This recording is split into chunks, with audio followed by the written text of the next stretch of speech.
Challenger 2 saw its first defeat on the battlefield in Ukraine despite being praised for its protection capabilities.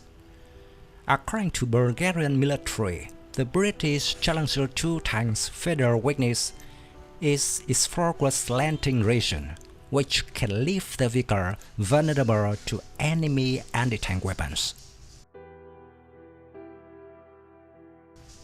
A similar assertion was made in Western media after specific videos were circulated on various social media platforms. The shared footage exhibits a Challenger 2, a gift from Britain to the Ukrainian forces, crossing through the expanse of Ukrainian soil. The tank's forward-sloping part, otherwise known as the glacis, is embellished with a grid. An expert addressing this particular part enunciates this is a region where this tank is susceptible to threats. It is known that this part of the British tank was not made of composite armor, and the thickness of the steel plate was only 100 mm.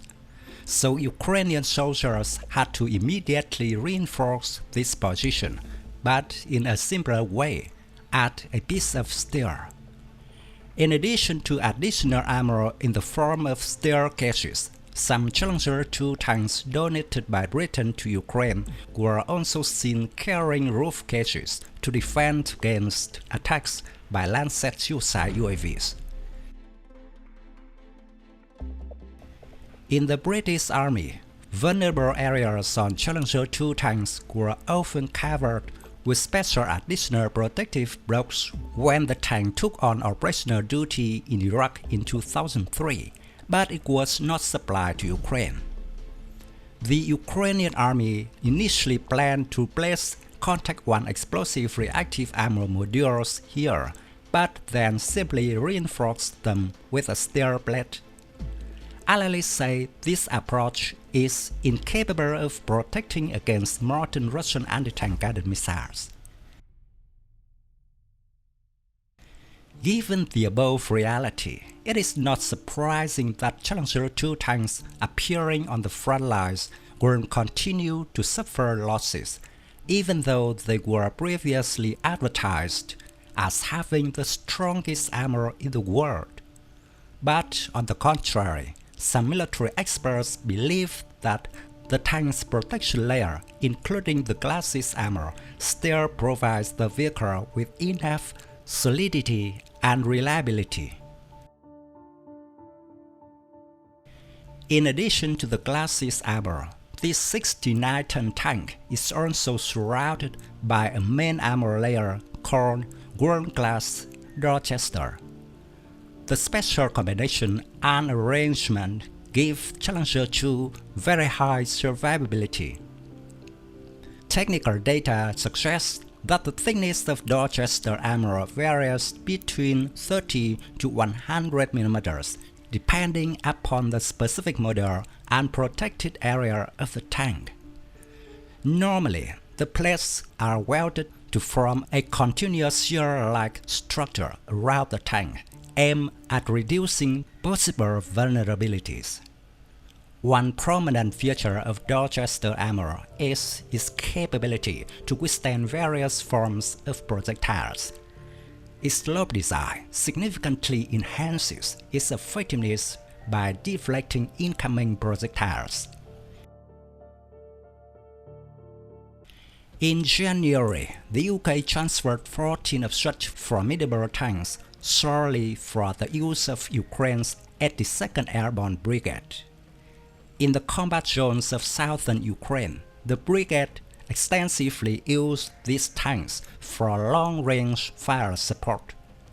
Hence, reinforcements were often needed for the glacis. Another weak spot has been identified as the turret, which lacks substantial protection. In early September, images went viral of a destroyed Challenger 2 tank in Ukraine. It was presumed to be immobilized via a mine, after which it was hit by a Russian Cornet anti-tank missile at the vulnerable turret. Despite all this, the crew managed to evacuate safely. In another development, on September 23rd, reports appeared from Russian media agencies that a Leopard 2 tank that had just been destroyed in the Zaporozhye direction was operated by a German-speaking crew.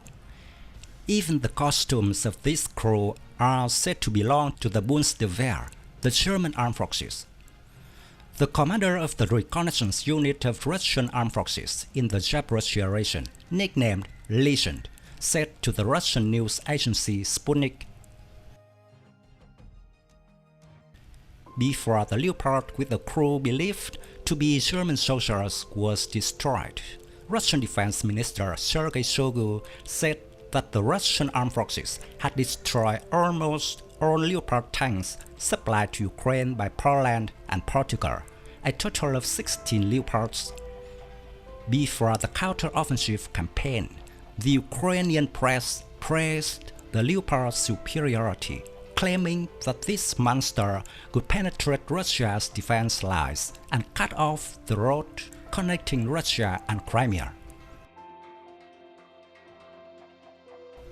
The reality of the battlefield shows that so far, Ukraine's counterattack campaign has not brought many results.